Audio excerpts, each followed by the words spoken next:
কাল থেকে আন্তর্জাতিক স্তরে একাধিক সংবাদপত্রে প্রকাশিত হয়েছে যে বাংলাদেশে দিল্লি বিস্ফোরণের আগে একটি হাই ভোল্টেজ মিটিং হয় এবং সেই মিটিংয়ে ভার্চুয়ালি উপস্থিত ছিলেন লস্কর ই তৈবার অন্যতম বড় কমান্ডার। এবং বাংলাদেশে সেই মিটিংয়ে প্রেজেন্ট ছিলেন 7 জন ব্যক্তি, যার মধ্যে 2 জন মোহাম্মদ ইউনূস সরকারের অত্যন্ত ঘনিষ্ঠ সদস্য।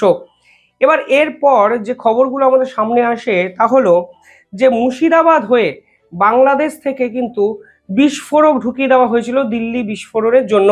দেখুন, পরিষ্কার বলা হচ্ছে যে Bangladesh connection Delhi blast explosive brought via Murshidabad. অর্থাৎ বিভিন্ন সংবাদপত্রে প্রকাশিত হয়ে গেছে যে আমাদের কাছে ইন্টেল রিপোর্টে এই যে ট্র্যাক এটা কিন্তু ভারতের গোয়েন্দারা খুব সহজে বুঝতে পেরেছেন। পাশাপাশি কোন এক্সপ্লোসিভ ব্যবহার করা হয়েছে, কারণ আমরা প্রথম থেকে জেনেছিলাম যে এই যে ডাক্তাররা ধরা পড়ছেন তাদের হোস্টেল থেকে অ্যামোনিয়াম নাইট্রেট পাওয়া গেছে এবং প্রথম থেকে বলা হচ্ছিল আরডিএক্স, পরবর্তীকালে জানা যায় যেগুলো পাওয়া গেছে তা কিন্তু আরও বিস্ফোরক অ্যামোনিয়াম নাইট্রেট এবং 3200 কেজি অ্যামোনিয়াম নাইট্রেটের মধ্যে 2900 কেজি অ্যামোনিয়াম নাইট্রেট কিন্তু রিকভার করা সম্ভব হয়েছিল।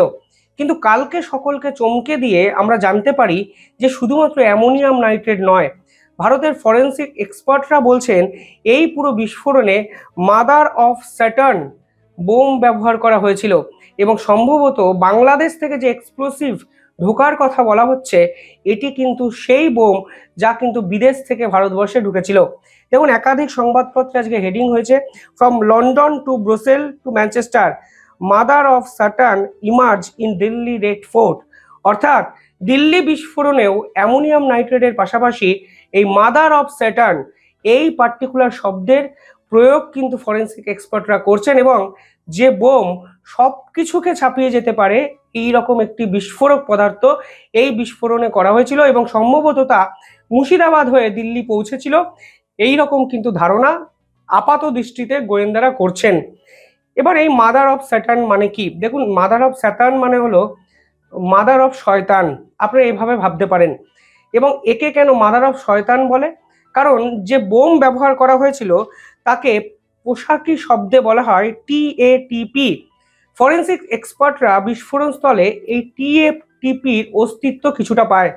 এই TATPর পুরো কথা হলো ট্রাইসিটোন ট্রাইপ্যারঅক্সাইড। এই পার্টিকুলার যে কম্পাউন্ডই তাকে বলা হয় মাদার অফ স্যাটার্ন, অর্থাৎ শয়তানেরও যদি উপরে কেউ থাকে সেই শয়তানেরও যদি মা, এইরকম আপনারা ভাবতে পারেন।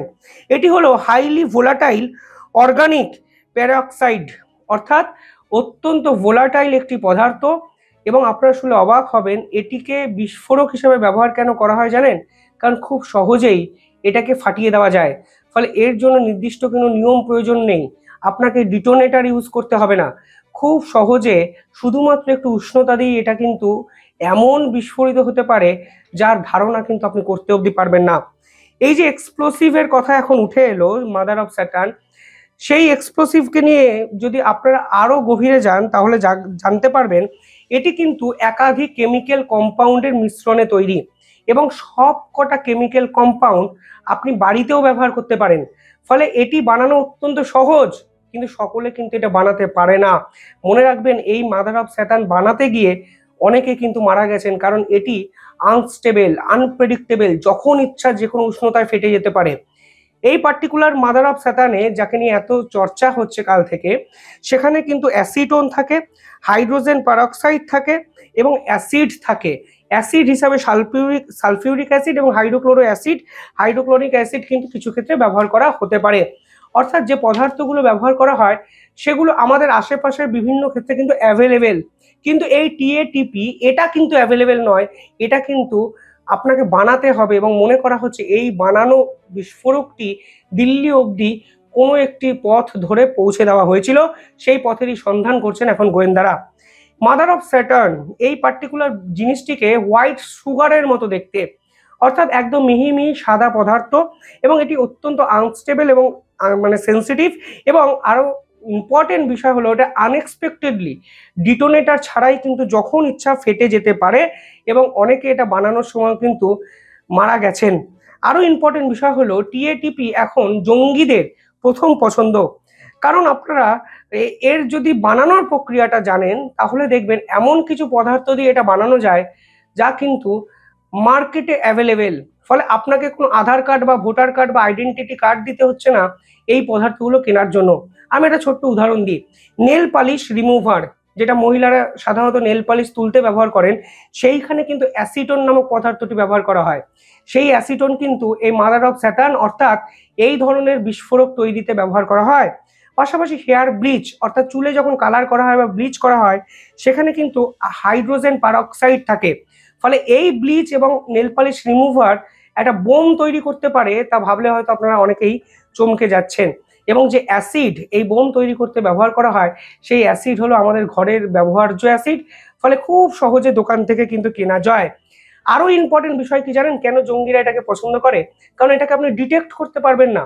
আপনারা বিভিন্ন জায়গায় শপিং মল কিংবা পুলিশের হাতে যে ডিটেক্টর দেখেন যেগুলোতে বোম ডিটেক্ট করা যায়, সেই ডিটেক্টরগুলো নাইট্রোজেন কম্পাউন্ডকে ডিটেক্ট করতে পারে, কিন্তু এই টাইপের এক্সপ্লোসিভে কোনো নাইট্রোজেনই থাকে না। ফলে আপনি ডিটেক্টই করতে পারবেন না। আপনার এটা ভাবুন না যে একটা ডিটেক্টর নেল পলিশ রিমুভারকে ডিটেক্ট করতে কি পারে? পারে না। একটা ডিটেক্টর কোনো অবস্থাতে হেয়ার ব্লিচকে কি ডিটেক্ট করতে পারে? পারে না। ফলে এই টাইপের জিনিস ব্যবহার করা এই টাইপের জঙ্গিদের অত্যন্ত সহজ হয়ে যায়, কারণ এটা তুলনায় সেফ এবং তাদের জন্য কিন্তু সিকিওর। পাশাপাশি এটি কিভাবে ফেটে যায়? এটি ন্যূনতম একটি হিট যদি প্রয়োগ করেন এটি ফেটে যেতে পারে, এবং এটি ফ্রিকশনে বা যদি ঘর্ষণ হয় সেটা ফেটে যেতে পারে। যদি বাইরে থেকে বল প্রয়োগ করা হয় তাহলেও কিন্তু ফেটে যেতে পারে। অর্থাৎ প্রথাগত কোনো নিয়ম এই ডিটোনেটার প্রয়োজনই হয় না এই বোমকে ফাটানোর জন্য। ফলে একে বলা হয় মাদার অফ স্যাটান, অর্থাৎ শয়তানেরও যদি মা হয়, শয়তানেরও যদি উপরে কেউ হয় তাহলে কিন্তু এই বোমকে আইডেন্টিফাই করা হয়। এবং এটা কিন্তু বিভিন্ন জায়গায় বিশ্বে বহু ক্ষেত্রে ব্যবহার হয়েছে। দুর্ঘটনাস্থলে এমন একটি কম্পাউন্ড পাওয়া গেছে যা কিন্তু সচরাচর কোথাও পাওয়া যায় না। সেই কম্পাউন্ডের নাম প্যারাঅক্সাইড ক্রিস্টালাইন রেসিডিউ। এই কম্পাউন্ড কিন্তু টিএটিপি ব্লাস্ট হলেই একমাত্র পাওয়া যায়। ফলে অতীতে যেখানে টিএটিপি ব্লাস্ট হয়েছে সেই পার্টিকুলার জায়গার সঙ্গে কম্পাউন্ডের সঙ্গে এই কম্পাউন্ড মিলে যায়। ফলে গোয়েন্দারা এখন মনে করছেন সম্ভবত টিএটিপির অস্তিত্ব বিস্ফোরক স্থলে ছিল, যদি অফিসিয়ালি এখনো কিন্তু জানানো কিছু হয়নি। এই বিস্ফোরণ কিন্তু লন্ডন বোম্বিংয়ে ব্যবহার করা হয়, প্যারিস অ্যাটাকে ব্যবহার করা হয়েছিল, এমনকি ব্রুসেল এয়ারপোর্ট অ্যাটাকেও কিন্তু এই বিস্ফোরণ ব্যবহার করা হয়েছিল। পাশাপাশি কালকে দিল্লি ব্লাস্টের সঙ্গে জড়িত অত্যন্ত গুরুত্বপূর্ণ এক ব্যক্তিকে কিন্তু আটক করলো ভারতবর্ষের গোয়েন্দা দপ্তর। সেই ব্যক্তির নাম আমির রশিদ আলী, যিনি গাড়িটি কিনেছিলেন। যে i20 গাড়ি নিয়ে এত চর্চা, সেই গাড়ির কিন্তু রেজিস্ট্রেশন ছিল আমির রশিদ আলীর নামে। এবং গোয়েন্দা দপ্তররা বলছেন এই আমির রশিদ হলো এই ট্রায়ালের সব থেকে গুরুত্বপূর্ণ ব্যক্তি, কারণ উনি সেই গাড়িটি দিল্লি অবধি পৌঁছে দিয়েছিলেন যা ডক্টর উমার চালিয়েছিল। এবং দিল্লি অবধি শুধু পৌঁছে দেওয়া নয়, অপারেশনাল একাধিক গুরুত্বপূর্ণ পার্টে এই আমির রশিদ আলীর অত্যন্ত গুরুত্বপূর্ণ ভূমিকা দেখতে পাওয়া যায়। অর্থাৎ এখন আমাদের কাছে দুটো প্রশ্ন, যে বাংলাদেশ থেকে মুর্শিদাবাদে যে বোমটি ঢুকেছে, যে এক্সপ্লোসিভের কথা বলা হচ্ছে, সেই এক্সপ্লোসিভটাই কি টিএটিপি? নাহলে টিএটিপিটা কোথা থেকে তৈরি হলো, কে পৌঁছে দিল, এবং কারাই বা এটাকে কেমিক্যাল রিয়াকশন করে তৈরি করলো, সেটাই কিন্তু সব থেকে বড় প্রশ্ন।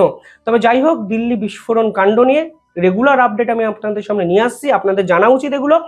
এবং চ্যানেলটিকে সাবস্ক্রাইব করে রাখবেন পরবর্তী আপডেটের জন্য। কমেন্টে জানাবেন আপনারা কিভাবে দেখছেন পুরো বিষয়টি। ধন্যবাদ।